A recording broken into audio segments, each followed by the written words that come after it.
Good day, this is Vice Admiral Devillion, and today I'm going to get to the last couple of improvements that are going to be part of the Season 9 update for Star Trek Online. This is going to be a slightly less comprehensive video than the last two, but, well, we're a day away from the release, and there's not a lot of big stuff left to cover, really, so we're just going to get into a few things really briefly, and basically wrap up what information has been released on the STO website and in the Tribble server as well today. The first thing, and really the last super major thing to get to in this preview, are the kit updates, and kits have been more or less redesigned from the ground up. Old kits are going to be retired at the beginning of Season 9, and they will be replaced with a new kit system. You can still use your old kits, by the way, just before, we go any further, but once you look at the new kit system, you're probably likely not going to want to use them, because the new kits are going to be a fair bit more powerful than what we have right now.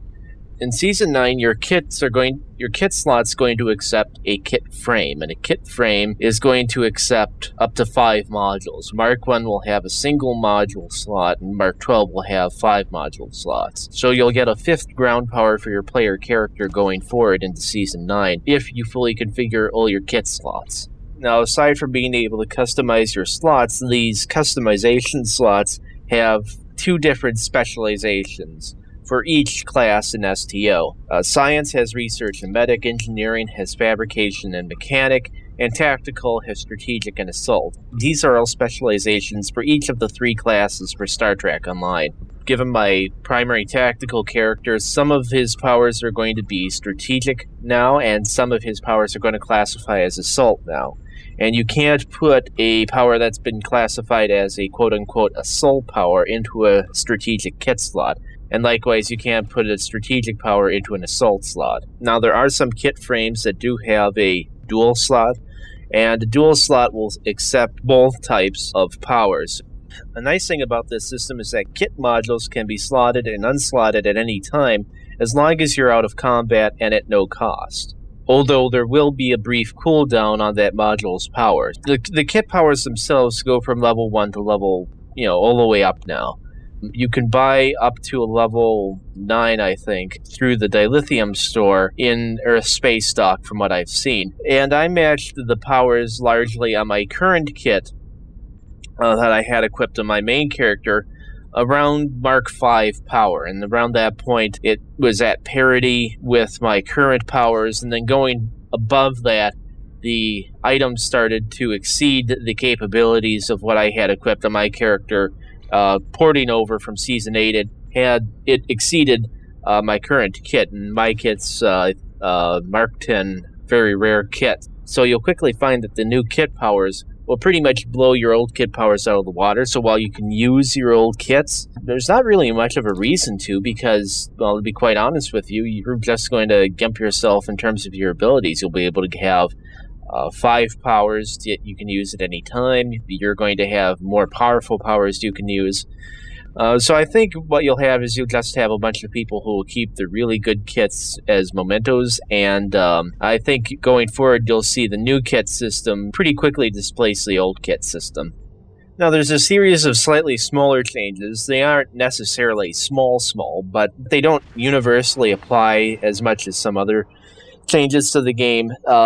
Well, some of them do, but they're not as important. Some of them are important, but they're only for one faction, so they're not something you're going to see as soon as you start the game. The first is going to be the upgrades to the Raider-class ship. Raiders basically being birds of prey. Birds of prey are now a little bit more powerful again, and they've basically done this by giving birds of prey, aka Raiders, an additional 25% damage to rear aspect attacks.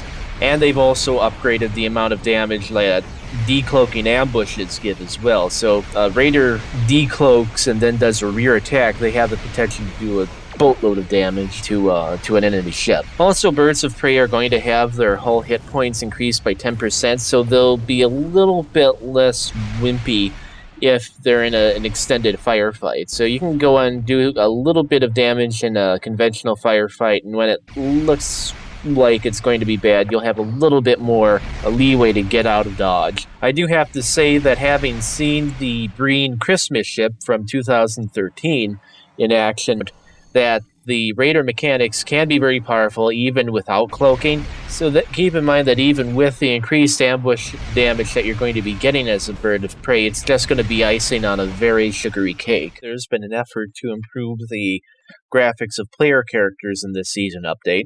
For humanoid players, a whole new set of complexions and head shapes have been released for you to play around with, basically to increase the number of facial configurations that there are in the game. Also, some of the old complexions have had a bit of a facelift, so they look a little bit less unconvincing, and they definitely look a little bit nicer. And I have a comparison shot right here of my character in Season 8 and my character in Season 9. And as you can see, there seems to be a little bit of an improvement in terms of overall facial definition here. And here's another character, a female character from one of my ships, Bridge Officer. And you can see that female meshes and skins have been improved a little bit as well over the Season 9 update.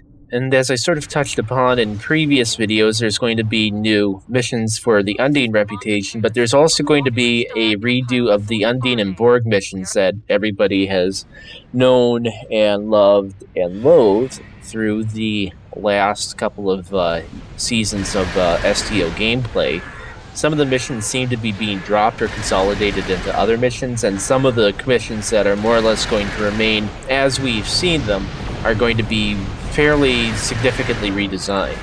The first mission in this director's cut, I suppose, of these two campaigns being merged together, start with where Angels Fear to Tread, which is actually the pre-Season 9 mission known as The Return. And that's going to have some updates to get rid of some bugs, improve the Romulan Borg ship interior, and also update the dialogue to reflect issues between the Romulan Republic and the Tal Shiar a little better. There's also going to be a brief tutorial on how to use frequency remodulators included with the mission. The next mission will be a Gathering Darkness, and it's basically acid recovery and collateral damage combined into one mission. There's a surprise twist at the end of the Gathering Darkness, so it'll be interesting to see what people's reaction to that will be. Assimilation is going to survive intact into the next season.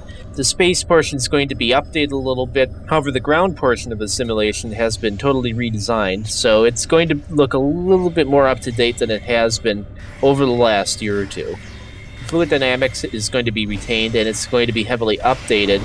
The new fluidic space navigation mechanic is being added to the map, and it's going to basically alter your ship's flight path without your input, which is why the fluidic space sets, by the way, that are going to be released with this season are probably going to be valuable for some very specific builds. But one cool thing about this mission is that you will be able to fight with Tuvok, and he'll be commanding the Voyager. So that's basically all the updates for Season 9. I hope you found this preview useful, and hopefully I'll be able to give you one for Season 10 or Season 9.5 when it comes around. I'm Vice Admiral Trevelyan, and I hope you all have a great day. Is online.